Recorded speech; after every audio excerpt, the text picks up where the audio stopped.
Okay, so here's our next chord. This one's going to be a little funky. It'll sound a little funky because it's supposed to sound a little funky. It's the F major 7. It is not something that people normally teach their guitar students first. Basically, when my guitar teacher was assisting me in writing this song, he suggested an F chord, or just regular F chord. And an F chord is sort of like a bar chord where you're holding down 2 strings at the same time, and my hands I still haven't gotten the knack of bar chords. So my guitar teacher wisely was like, I have a more open string chord that you can play that is the F major 7, which is, happily enough, also pretty close to the A minor chord. So it's just shifting fingers around a little bit. So we went from the C chord to the A minor chord. Now we're going to the F major 7 chord.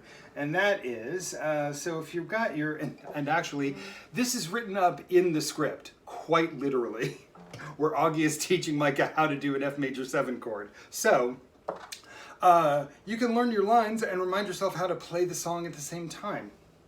So, if you start with an A minor chord, your first finger can once again stay in the exact same place. The first finger stays on the first fret on the second string. Now, what happens next is the second and the third finger both move. The second finger stays on the second fret, but it takes over where the third finger was in the A minor chord. It moves down from the 4th string to the 3rd string. So the second finger is on the 2nd fret, but now it's on the 3rd string, and the 3rd finger moves back over to the 3rd fret where it had been for the C chord, but this time instead of being on the 5th string, it's down on the 4th string. And for this chord, you are not playing the 5th and 6th string, the low E and the A string. You're just playing the first 4 strings, strings 1 through 4. It sounds a little different. And also, once again, if you're ever wondering, am I doing this right? Make sure that each individual string is ringing out. And also that bottom open string that's supposed to be a little more open. My first finger is kind of laying down on the job and laying down on the first string, which it shouldn't be doing. So I'm arching my fingers up a little bit. So basically, your 3 fingers on the 3 strings. And then you're just playing those first 4 strings and not playing the 2 strings up at the top.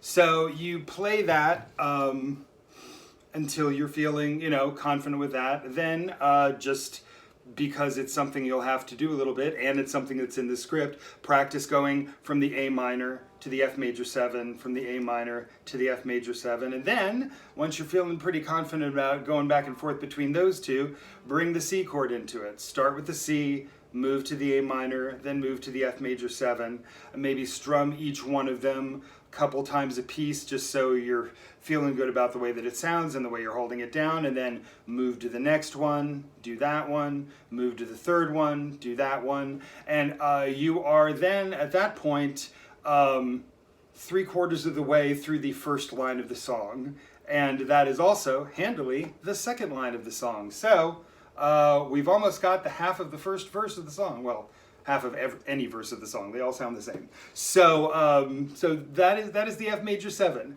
So again, just practice getting your fingers into position, making sure each one of the strings rings out correctly, and that the whole chord as you're strumming it down rings out correctly as well, and then you should be good to go on the F major 7 chord. That one, I will admit, is the one that I have the hardest time going, into and out of, because it's one that I'm less confident in, but, more practice makes more confidence. So just keep working on that. I will now reach down to grab my remote and turn off this lovely video so we can move on to the next chord, which is our good friend, the G chord.